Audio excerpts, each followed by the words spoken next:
모여서 예배하는 것이 힘든 그런 시기를 지나고 있습니다. 오미크론 때문에 또 이렇게 이 감염 속도가 좀 많아져서 우리가 개인적으로 철저히 조심하시고 또 잘 경계를 해야 합니다. 그렇지만 우리가 하나님을 찾고 예배하는 일이 정말 소홀히 되지 않도록 우리 스스로 깨어서 각성하여서 우리가 예배하는 일에 소홀히 되지 않기를 주의 이름으로 부탁을 드립니다. 저의 개인적인 바람은 다 개인적인 사정이 다 있겠지만은 우리 중직자들은 그래도 가능한 한 큰 어떤 개인적인 어떤 뭐 직장의 문제나 또 여러 가지 또 사연이 있겠죠. 그런 문제가 아니라면 우리 중직자들은 정말 하나님 앞에 와서 함께 예배하는 것도 참 귀하겠다 그런 생각을 해봅니다. 제 생각은 그렇습니다. 제 생각은. 그래서 아멘 누가 해서 감사합니다. 예. 고맙습니다, 주사님. 예. 그래서 우리 중직자가 뭡니까? 우리가 무거운 사람들 아닙니까? 무거운 직분을 맡은 사람들 아닙니까? 그죠? 그래서 사실은 세계적으로 북한도 그렇고 미얀마도 그렇고 또 저쪽 또 갑자기 이름 기억이 안 나네요. 그것도 그렇고, 네. 이 복음 때문에 지금 얼마나 참 큰 그 위기를 당하고 있습니까? 나라마다. 우리나라도 뭐 전 세계적으로 또 이 질병 때문에 어려움이 있지만은 그래도 그런 나라들에 비해서는 그래도 우리나라가 얼마나 살만합니까, 여러분? 그렇죠? 미얀마 사태로 군부 사태가 작년 8월 달에 일어나가지고 지금 미얀마 시민들이 많이 힘들어하고 있는데 어떤 그 정보를 보니까요. 지금 미얀마 군부 쿠데타를 일으켜서 미얀마 군부가 장악하고 있는데 시민단체가 지금 데모하고 있지 않습니까? 근데 이 시민단체가 이미 대통령을 자기들이 다 뽑아놨대요. 정부 강요도 다 만들어지고 아마 제가 예상하기로는 이 군부 이것은 그렇게 오래 가겠나 싶은 생각이 듭니다. 하나님께서 미얀마를 향한 하나님의 계획이 있어요. 미얀마가 불교 국가지 않습니까? 그런데 이미 미얀마 시민단체에서는 이미 대통령을 다 뽑아놨습니다. 그리고 정부 강요 자기 다 만들어놨어요. 그 대통령이 누군지 아십니까? 그 사람이 지금 유엔 특사로 가 있는 사사라는 사람인데 그 사람이 독실한 크리스찬입니다. 여러분 미얀마는 불교 국가거든요. 하나님께서 어떻게 일하고 계신지 몰라요. 작년 부활절에도 미얀마 국민들이 나와가지고 데모를 하면서 부활절 계란을 가지고 나와가지고 지저스 뭐 부활 이런 프레이드도 했다는 거예요. 정말 놀라요. 여러분 하나님이요 어떤 일을 할지 모릅니다. 여러분 우리가 계속해서 이 나라가 이 세계가 되어가는 일들을 보고 기도하고 하나님 뜻이 이루어지도록 우리가 그렇게 그들을 돕고 또 기도해야 합니다. 우리 특별히 이 전염병 때문에 전 세계적으로 앓고 있는데 여러분 이럴수록 우리 성도들 개인적인 신앙을 잘 지켜야 되고 특별히 우리 중직자들은 중직자라고 하면 안수 집사님 그 다음에 우리 권사님 그 다음에 우리 장로님들 우리들은 초대교회에 비하면 핍박나면 우리가 먼저 순교 1순위입니다. 동의하십니까? 제일 먼저 누가 죽어야 됩니까? 감사합니다. 예. 나는 제가 일할 줄 알았습니다. 담임 목사가 일할 줄 알았는데 고맙습니다. 예. 그런 일이 일어나면 안 되겠죠. 어쨌든 하나님께서 우리 대한민국을 지켜주셔야 되는데 여러분들 이게 심상치가 않아서 저는 예배 시간에 이렇게 비어있고 이런 보면 저도 거기 좀 초월을 해야 되는데 아직까지 제가 좀 내공이 좀 약해서 저도 마음이 막 흔들려요. 우리 권사님들 기도해 주시고 우리 중직자님들 이때 우리가 탁 스크림을 짜가지고 이 교회 위기를 잘 버텨나가야 될 줄로 믿습니다. 내 자리를 내가 잘 지켜야 됩니다. 우리 꼭 얘기해 주시고 우리 집사님들 올해 우리 집사님들 조직이 생겼잖아요. 우리 안수 집사님 특별히 안수 집사님 조직이 올해 생겼단 말이에요. 우리 교사님들 원래 있었고 우리 당에 뭐 장로님들 계시고 그러니까 올해 생겼으니까 우리 안수 집사님들 제가 보니까 어느 교회 가더라도 이 안수 집사님들이 다 이렇게 버티고 있으면요 그 교회가 든든하더라고요. 그래서 안수 집사님들 잘 그 회의에 참여하시고 또 예배에 힘써서 그렇게 해주시면 좋겠습니다. 제 말은 뭐 일부러 막 억지로 오라 그런 뜻이 아닙니다. 우리가 책임감을 가지고 우리 공예배를 지켜야 되지 않겠나? 그것이 담임 목사로서의 바람이어서 말씀을 전하기 전에 잠시 나눠봤습니다. 우리가 지금 야고보서를 강의하고 있는데 오늘이 세 번째 야고보서입니다. 야고보는 복음으로 인해서 핍박받아서 흩어져 버린 그리스도인들에 대해서 준 편지라고 말씀을 드렸습니다. 그리스도인을 박해하는 이 거대한 세상 속에서 우리가 그리스도인에서 어떻게 살아야 할지를 가르쳐주는 아주 실질적인 책이 바로 이 야고보서입니다. 여러분, 세상이 살기 더 좋아지는 것 같지만요, 그런데 정말 복음을 가진 사람, 믿음을 가진 사람에게 세상은 점점 이렇게 박해와 핍박의 시대를 살고 있습니다. 그러면서도 복음은 증거되고요. 우리가 지금 그런 시대를 살고 있습니다. 복음으로 인해서 핍박을 받을 때에, 즉 성도가 시험을 당할 때에 어떻게 하라 그랬습니까? 인내하라 그랬습니다. 잘 참고 견디라고 합니다. 시험이 올 때, 시련이 올 때에 견디고 인내하라. 여러분들에게 하나님 말씀을 따라서 순종하려고 하고 또 신앙이 박해와 어려움 올 때에 잘 견디시기 바랍니다. 여러분, 죄로 인한 문제가 아니라면 잘 견디시기 바랍니다. 포기하지 마시고 낙심하지 마시고, 여러분들의 기도가 지금 당장에 이루어지지 않는다고 하더라도 절대로 낙심하지 마시고, 우리가 선한 뜻을 가지고 선한 일을 행하면 낙심하지 않고 그 일을 계속 감당하면 반드시 하나님은 그 기도에 응답해 주실 줄 믿으시기 바랍니다. 낙심을 하면 안 됩니다. 낙심을. 그래서 이 야고보는 시련이 오고 시험이 올 때에 잘 참고 잘 견디라 라고 권면을 했습니다. 그 인내를 통해서, 그 견딤을 통하여서 우리의 신앙과 인격이 성숙하게 되고 하나님으로부터 온전한 상과 선물을 우리가 다 받게 될 것이다, 그렇게 약속해 주셨습니다. 그렇지만 시험과 시련이 올 때에 인내하는 것은 말처럼 쉬운 일이 아닙니다. 어떤 사람만 시련을 이길 수 있습니까? 지혜로운 사람만 이길 수 있어요. 지혜로운 사람만 이 시련을 통과할 수가 있어요. 어떻게 이 시련을 통과할지, 왜 이 시련이 왔는지 하나님께서 지혜를 주셔야지만 그 과정을, 어려움을 통과할 수가 있습니다. 그래서 예수님은 말씀하셨죠. 너희들은 세상에 살 때에, 그리고 세상에 나갈 때에 뱀처럼 지혜로워하라. 뱀처럼 지혜로워라. 여러분, 우리 성도들이 순수하고 착하기만 하면 안 됩니다. 뱀처럼 지혜로워야지 세상에서 이길 수 있음을 믿으시기를 바랍니다. 이 지혜를 얻어야 되는데, 이 시험을 통과하는 이런 지혜는 얻기 위해서 어떻게 해야 되느냐? 기도하라고 권면했죠. 그래서 기도하라. 여러분, 지식과 다르게 지혜는 기도함으로 얻을 수 있는 것입니다. 지혜가 부족한 자는 누구든지 후히 주시고 꾸짖지 아니하시는 하나님께 구하면 주님께서 지혜를 주시는 줄 믿으시기를 바랍니다. 우리가 기도하지 아니하면요, 우리는 하나님께서 주시는 신령한 지혜로 사는 사람이 아니라 세상적인 지혜로, 세상의 지혜로 살고 인간적인 지혜로 살고 있다는 뜻입니다. 기도해야지만 하나님께서 지혜를 주십니다. 그리고 그 지혜로 우리가 시련을 통과할 수가 있는 것입니다. 그것이 지난주까지 이야기였어요.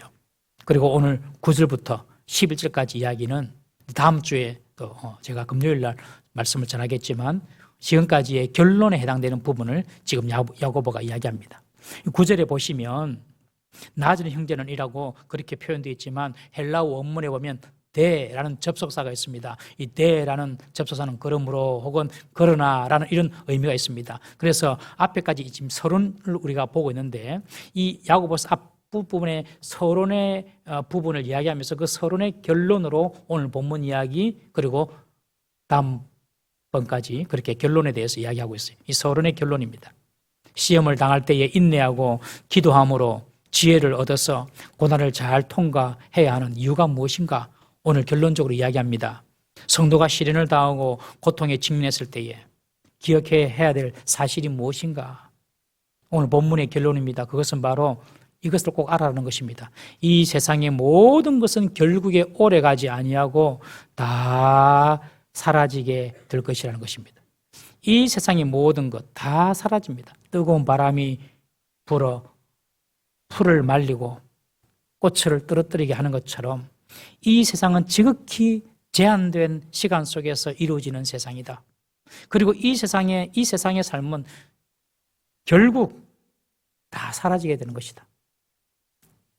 우리의 삶에 있어서 근본적이고 영원한 것이 아니라는 것입니다. 이 세상의 삶은. 이것을 아는 사람만이 지금 당하는 고난, 시련을, 믿음을 지키기 위하여서 인내할 수가 있는 것입니다. 로마에서 장군이 멀리 원정 갔다가 전쟁에서 이기고 돌아오면 개선 장군이라고 그러죠.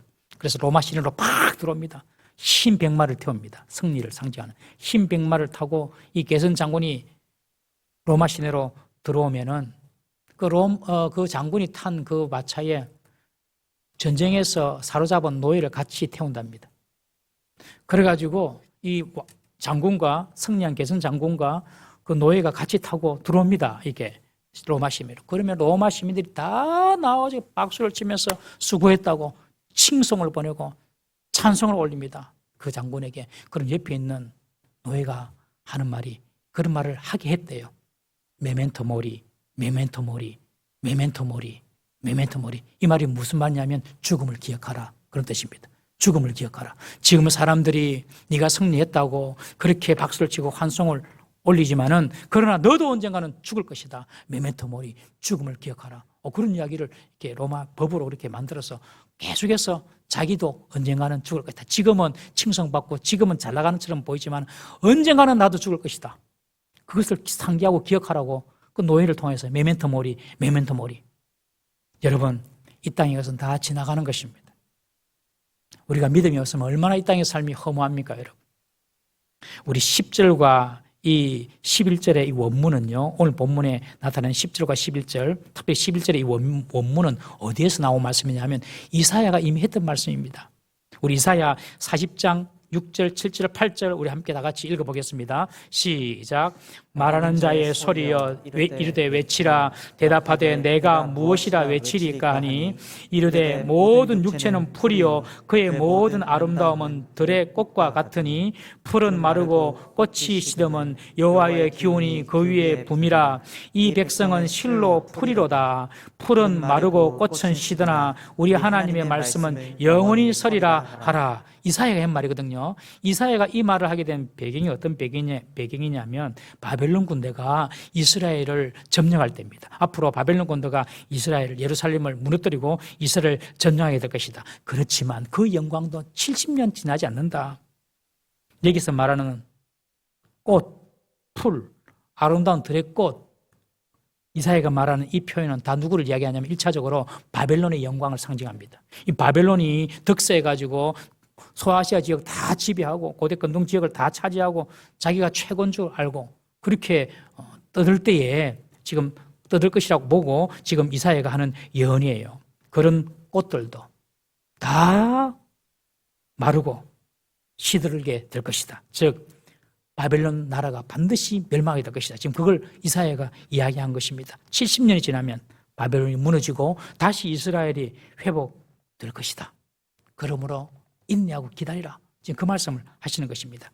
이 이사야의 예언을 베드로도 인용했습니다. 우리 베드로전서 1장 24절 25절 말씀 같이 읽어보겠습니다. 시작. 그러므로 모든 육체는 풀과 같고 그 모든 영광은 풀의 꽃과 같으니 풀은 마르고 꽃은 떨어지되 오직 주의 말씀은 세세토록 있도다 하였으니 너희에게 전한 복음이 곧 이 말씀이니라. 베드로는 이 세상의 모든 육체의 영광을 이제 빗대어서 풀이라고도 하고 꽃이라고 이야기합니다. 그러면서 말씀의 영원성을 강조하고 있었습니다. 말씀의 영원성. 이 베드로가 이사야를 인용하면서 말씀의 영원성을 강조했어요. 오늘 야고보도 똑같이 이사야의 말씀을 인용한 것입니다. 그것이 바로 오늘 본문의 11절 이야기입니다.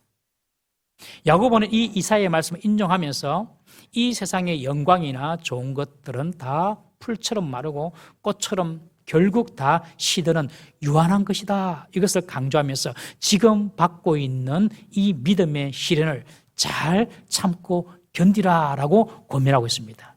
이사야가 했던 말들을 가지고 와서 그 베드로는 베드로의 사정에 맞게 또 야고보는 야고보의 사정에 맞게 이렇게 적용을 한 것이지요.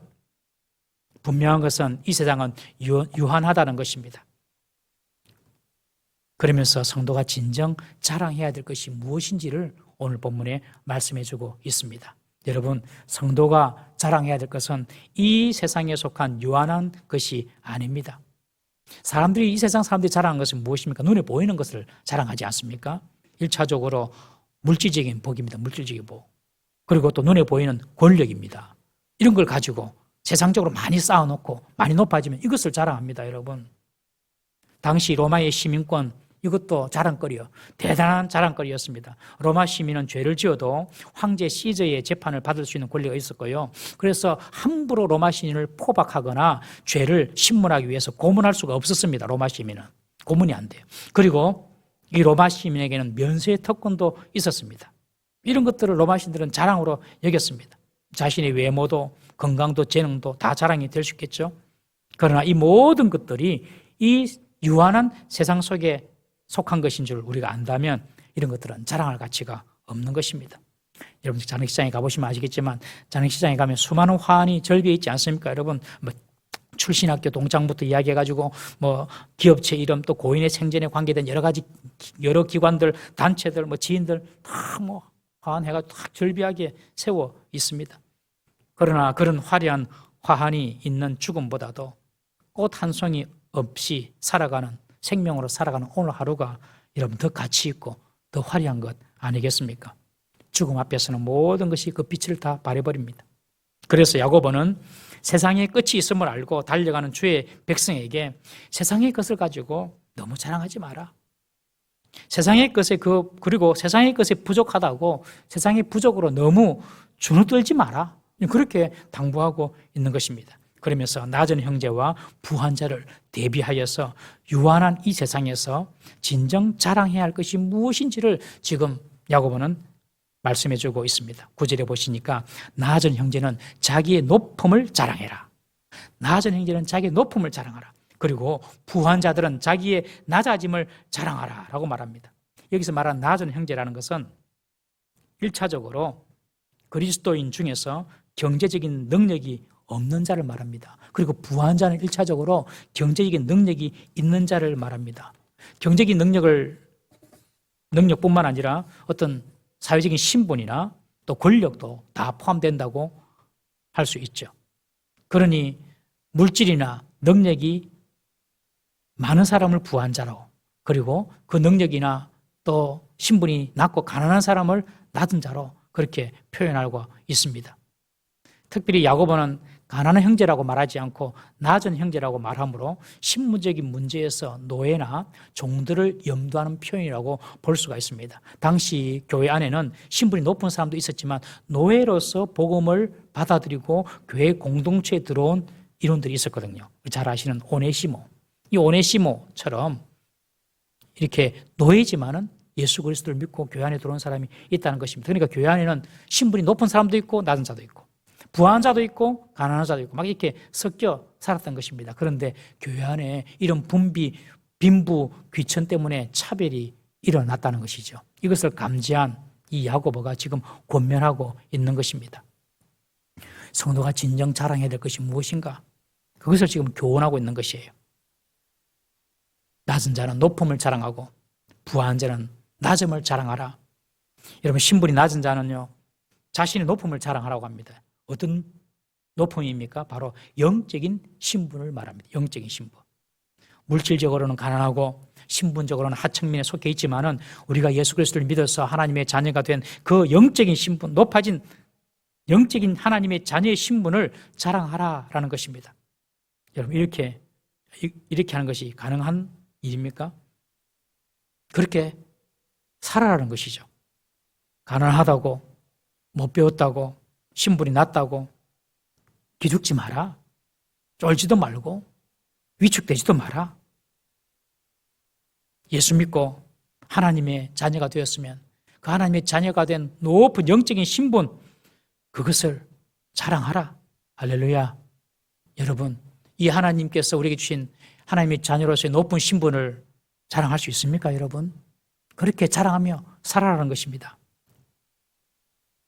가장 낮은 곳에 오셨지만 가장 높이 계셨던 분이 우리 예수님이지 않습니까? 예수님은 이 세상에 오실 때도 가장 낮은 마구간에 오시고 우마의 여물통에서 잠을 주무시고 그리고 당시 가장 극악한 죄수들만 달리는 그 십자가에서 달리지 않았습니까? 그러나 우리 예수님은 그 누구에게도 주눅들거나 기죽지 않았습니다. 그러시죠 우리 예수님이. 당시 네노라는 종교 지도자들 앞에서도 당시 세계를 지배하고 있는 로마 권력 앞에서도 당당했습니다. 여러분. 오히려 그들이 예수님을 더 두려워했습니다. 모든 사람들이 예수님을 죄인이라고 여기고 십자가형을 외쳤지만 예수님은 하나님의 아들로서 담대히 우리의 죄를 대신 지시고 절대 그 군중들의 소리에 위축되지 아니하시고 하나님의 어린 양으로 담대히 십자가를 지셨습니다. 여러분, 저와 여러분들은 하나님의 자녀가 된 높은 영적인 신분을 가진 자인 줄 믿으시기 바랍니다. 세상적으로 부족한 것 때문에 절대로 열등감 빠질 필요도 없고 기죽을 필요도 없습니다. 여러분, 할렐루야. 여러분, 빛은 시궁창에 비추어도 시궁창에 들어온 물이 빛을 더럽힐 수는 없습니다. 여러분, 빛은 하늘에서 오는 것이고 시궁창 물은 땅의 것이기 때문에 그렇습니다. 하나님의 자녀라는 이 빛은 아무리 세상적인 가치와 기준으로 오염시키고 평화시키려고 해도 절대로 그 가치를 떨어뜨릴 수가 없는 고상한 하늘의 가치, 그것이 바로 예수 믿어서 구원받은 하나님의 자녀의 가치인 줄 믿으시기를 바랍니다. 이런 고상한 하늘의 가치를 자랑하라. 가난한 자들이요, 낮은 자들이요, 낮은 성도들이요, 핍박 때문에 숨어 지내는 그런 그리스도인들이 얼마나 가난한 자가 많았겠습니까? 그렇지만 그 가난 때문에, 그 낮은 신분 때문에 절대로 주눅 들지 말고 우리가 하나님의 자녀가 된 고귀한 신분을 가진 자로서 높아진 것을 자랑하라 라고 말합니다. 여러분, 우리가 구원받아 하나님의 자녀가 된 것이 얼마나 큰 가치입니까? 무엇으로 그것을 환산할 수 있겠습니까? 우리 하박국 3장 17절부터 18절까지 한번 읽어보겠습니다. 시작. 비록 무화과 나무가 무성하지 못하며 포도나무에 열매가 없으며 감람나무에 소출이 없으며 밭에 먹을 것이 없으며 우리의 양이 없으며 외양간에 소가 없을지라도 나는 여호와로 말미암아 즐거워하며 나의 구원의 하나님으로 말미암아 기뻐하리로다. 아멘. 우리의 고백이 되어야 될 줄로 믿습니다. 그러므로 물질적으로 신분적으로 낮은 자들 거기에 매여있지 말고 하나님께서 영적으로 너희들 높이신 것을, 하나님 백성 삼아주신 것을 기뻐하고 자랑하라. 그렇게 야고보가 지금 권면하고 있습니다. 이어서 부한자들이 자랑해야 할 것이 무엇입니까? 부한자란 신분이나 지위가 높거나 재물이 많은 사람들을 의미합니다. 보통 부한자들은 자신의 부함을 자랑하고 싶어합니다. 부를 쌓은 지혜, 그리고 자신이 쌓아올린 업적의 그런 능력, 이런 것도 다 자랑하고 싶어 합니다. 부자들이 자기 자랑하는 것을 보고 사람들은 절대로 감동받지 않습니다, 여러분. 진짜 부자를 존경하는 것은 그들이 자신의 부함과 자신이 능력을 가졌음에도 불구하고 오히려 낮은 자리로 내려가서 사람들을 섬길 때에 오히려 그때 사람들은 감동받고 존경하고 그 사람을 높여주는 줄 믿으시기를 바랍니다. 복음이 무엇입니까? 복음은 하늘에 계신, 하늘도 담을 수 없는 그 하나님, 그 하나님의 아들 예수님이 하늘 영광 내려놓으시고 이 땅에 낮고 낮은 인간의 몸으로 이 땅에 오신 것이 아닙니까, 여러분? 부자로 따지면 예수님만큼 부자가 어디 있겠습니까? 세상을 창조하신 세상의 주인이 예수님이십니다. 그런데 그 부자 예수님이 낮아지셨습니다. 그런 것처럼 부유한 자는 부자라서 낮아질 수 있는 것을 자랑하라는 것입니다. 여러분, 무엇보다도 교회 안에서 부한 자들은 신분이 낮은 성도들과 자신이 본질적으로 그리스도 안에서는 동일한 부름을 받았다는 사실을 인정을 해야 합니다. 내가 부해도 가난한 자들과 함께 주님으로부터 동일한 부르심을 받았다. 재물이나 세상의 신분으로 내가 부름받았다, 이렇게 생각하시면 안 되는 것입니다, 여러분. 그러므로 재물이나 세상의 능력으로 성도들을 차별해서는 안 된다는 것입니다, 여러분.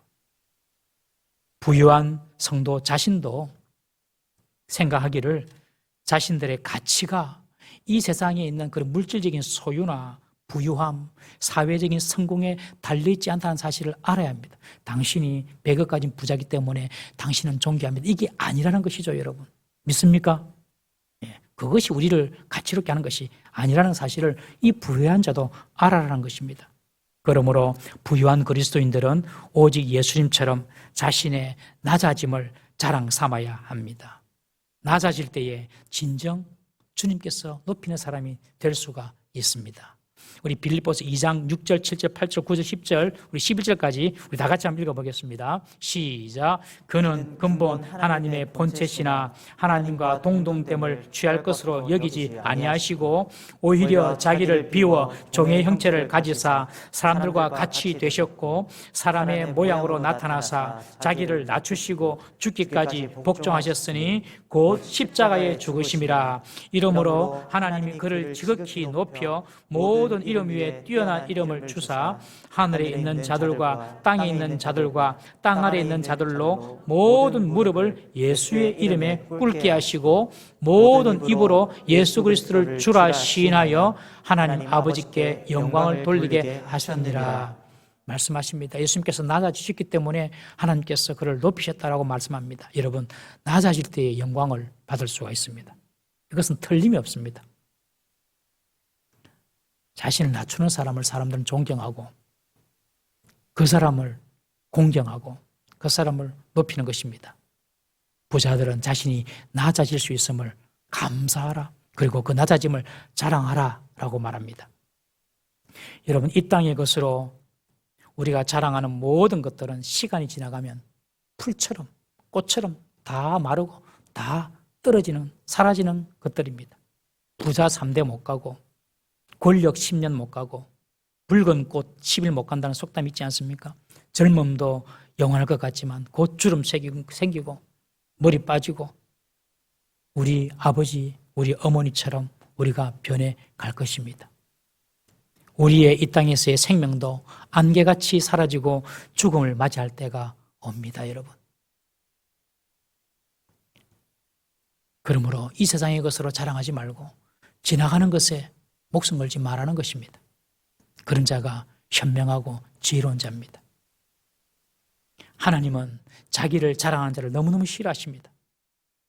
내가 얻은 것을 가지고 내가 얻었다고 자랑하는 것, 나를 높이는 것 너무너무 싫어하세요. 하나님이 주신 것 아닙니까, 여러분? 저는 어릴 적 한 번씩 이런 상상을 해본 적이 있습니다. 아마 여러분도 해보셨을 거예요. 내가 북한에 태어났으면 어떻게 됐겠노? 그런 생각해 보신 분? 감사합니다. 통하시네. 예. 내가 북한에 태어났으면 어떻겠노? 이런 생각을 한 번씩 해봅니다. 끔찍하더라고요, 여러분. 여러분, 이뿐만 아니라 내가 하나님을 모르고 살았다면 어떻게 됐겠노? 그런 생각 해보신 적 없습니까, 여러분? 내가 지금 하나님을 모르고 산다면 난 어떤 사람이 되었을까? 끔찍합니다, 여러분. 모든 것이 주님의 은혜입니다. 은혜를 아는 자는 자기를 절대로 자랑할 수가 없습니다. 자기를 자랑하는 자는 하나님의 은혜를 모르는 것이니 자기를 자랑하는 것입니다. 마치 나무를 잘 찍어 넘기는 도끼가 자기가 나무 잘 찍는다고 자랑한 것과 같습니다. 도끼가 어찌 그 찍는 자 앞에서 스스로 자랑할 수가 있겠습니까, 여러분? 찍는 자가 배니까 나무가 넘어지지요. 그런데 도끼가 자랑합니다. 내가 나무를 쓰러뜨렸다고. 하나님은 자기 자랑하는 자의 그 자랑을 헛되게 만들어 버립니다, 여러분. 내가 자랑하면요, 하나님 그거 없애버리십니다. 자랑하는 자는 반드시 그 자랑한 것이 다 뺏기고 인생도 비참하게 됩니다. 꼭 기억하십시오. 히스기야 잘 아시지 않습니까? 죽을 병에 걸렸습니다. 히스기야가 그 죽을 병에 걸려가지고 벽을 향하여서 하나님께 긍휼을 호소하고 하나님께 생명을 연장시켜달라고 기도합니다. 하나님께서 그 히스기야의 기도를 들으시고 불쌍히 여기셔서 15년을 더 연장시켜 주십니다. 그러면 히스기야는 그 하나님의 베풀으신 그 은혜를 기억하고 감사해야 될 것 아닙니까? 히스기야의 병이 나았다는 소식을 듣고 바벨론에서, 그 당시 바벨론은 아주 약소국이었거든요. 바벨론에서 사절단을 보냈습니다. 약한 바벨론이 강한 유대에 와서 히스기야 왕이 병들었다가 나았으니 선물을 준비해가지고 사절단을 보냅니다. 그 기회가 얼마나 복음을 전하고 얼마나 하나님을 전가할 수 있는 좋은 기회입니까, 여러분? 만약에 그때에 히스기야가 그 온 사람들에게 복음을 전하고 하나님을 자랑하고 하나님을 믿게 해가지고 바벨론이 하나님 믿었으면 바벨론이 이스라엘을 공격할 이유도 없었죠. 그런데 이 히스기야는 어떤 행동을 보입니까? 그는요, 바벨론 사절단을 불러놓고 궁중에 있는 모든 보물을 다 보여줍니다. 은금 보물 다 보여주고 향료, 보배로운 기름 다 보여주고, 그리고 유대가 갖고 있는 신식 무기, 이 무기고를 열어가지고 다 보여주고 무기고 보여주고 보물고 보여주고 막 자랑하는 것입니다. 이 모든 것들이 하나님이 주셨고 자기의 생명도 하나님께 주셨는데 하나님을 자랑하지 않고 자기가 소유한 것 다 과시한 것입니다. 여러분, 자기 과시, 자기 자랑은 자기 우상 숭배와 같습니다. 자신의 생사화복을 주장하시는 하나님을 자랑하지 못하고 자기가 어떤 사람인지 그걸 지금 자랑하는 것입니다. 자기가 자랑하는 것, 그것이 바로 자기가 의지하는 것이고 그것이 바로 자기가 기뻐하는 것입니다. 여러분, 세상에 것은 아무것도 자랑할 것이 없습니다. 부도, 학벌도, 외모도, 재능도 하나도 자랑할 것이 없습니다. 왜? 다 없어질 것이고 그리고 하나님께로부터 받은 것이기 때문에 그렇습니다. 하나님의 은혜를 모르고 자랑하는 이런 자랑거리를 하나님은요 다 뺏어가십니다. 우리 이사야 39장 6절 7절 말씀 한번 보겠습니다. 시작. 보라, 날이 이르리니 내 집에 있는 모든 소유와 내 조상들이 오늘까지 쌓아둔 것이 모두 바벨론으로 옮긴 바 되고 남을 것이 없으리라. 여호와의 말이니라.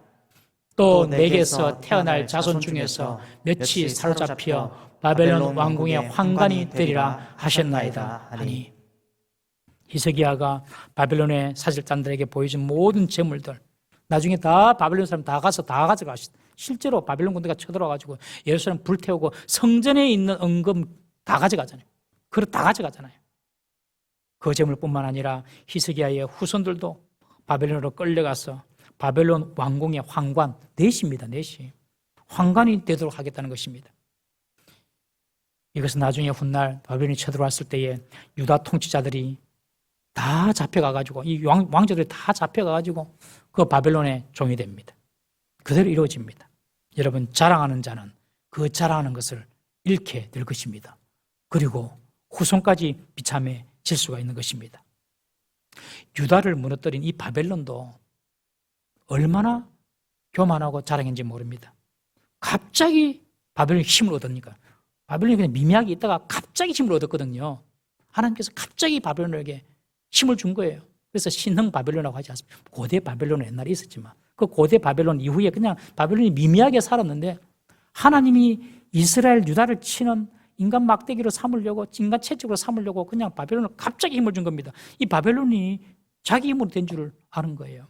얼마나 교만합니까? 70년을 못 갑니다. 그리고 망해버리고 역사상 사라져버립니다.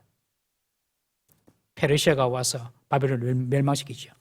이 페르시아도 얼마나 자기가 강하다고 교만하게 굴다가 200년 만에 헬라의 알렉산더에 의해서 무너집니다.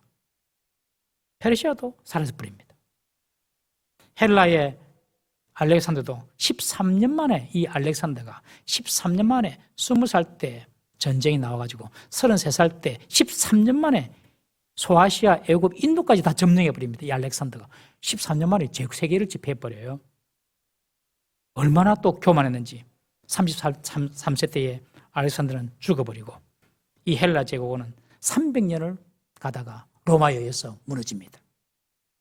로마도 얼마나 교만했는지 그 힘과 용명을 자랑하다가 1000년 지나다가 로마도 무너집니다. 여러분, 자기를 자랑하는 개인이나 나라는 결국 무너지게 되는 것입니다. 하나님께서 다 가져가십니다. 그것이 의지할 것이 아니라는 것을 보여주시는 것이죠. 여러분, 핵미사일 김정은에 자꾸 쏘는 거 자꾸 자랑하잖아요. 우리 핵 있다고.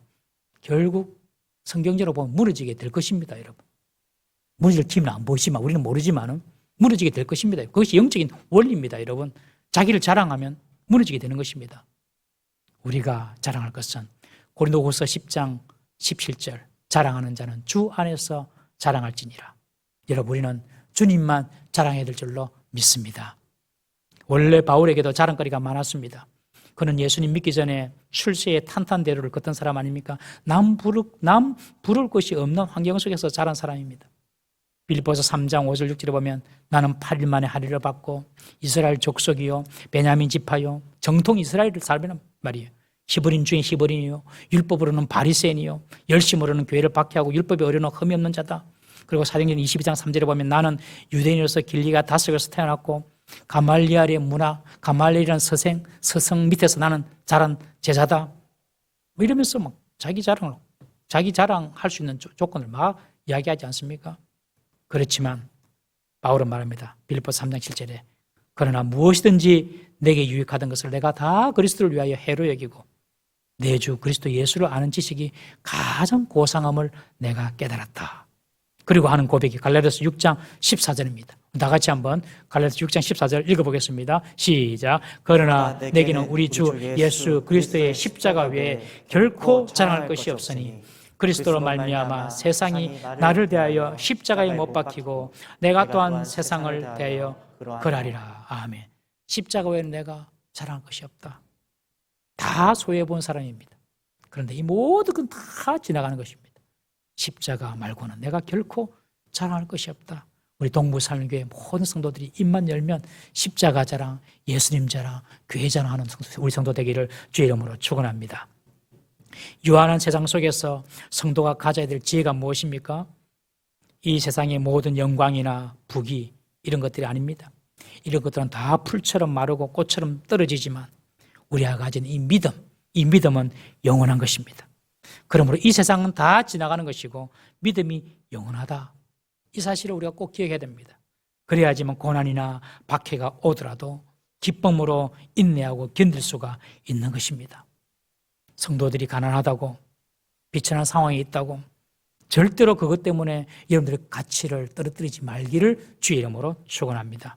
우리는 다 예수님처럼 높아질 영적인 높은 신분에 있는 하나님의 백성인 줄 꼭 기억하시기를 바랍니다. 이 땅에 살면서 썩어 없어질 세상 것으로 자랑하고 또 그런 사람 틈에 있어서 주눅들고 그렇게 절대로 살아서는 안 됩니다. 우리는 이 땅에 없어질 것을 바라보고 살 것이 아니라 영원한 것을 소망하고 오늘을 인내하며 살아가는 자들이 바로 성도의 삶인 줄 믿으시기를 바랍니다. 사랑하는 성도 여러분, 우리의 삶을 보면요 꼭 하루살이 인생 같아요. 지나간 50년이 하루같이 지난 것 같습니다. 예, 우리의 삶은 하루살이 인생 맞습니다. 그러나 그냥 하루살이는 아닙니다. 우리의 이 하루 같은 이 하루살이는 우리의 영생과 이어지는 하루인 줄 기억하시기를 바랍니다. 우리는 하루만 사고 지나갈 사람이 아닙니다. 우리는 영원한 삶을 살 사람인 것입니다. 그러므로 하루에 있는 소중한 가치를 위하여 살지 말고 영원한 것에 있는 소중한 가치를 위하여 살아가는 저와 여러분들 되어야 할 줄로 믿습니다. 우리는 영생을 살 사람입니다. 위의 것을 생각하고 위를 바라보고 믿음으로 살아가는 우리 모든 성도 되시기를 주의 이름으로 축원합니다. 기도하겠습니다.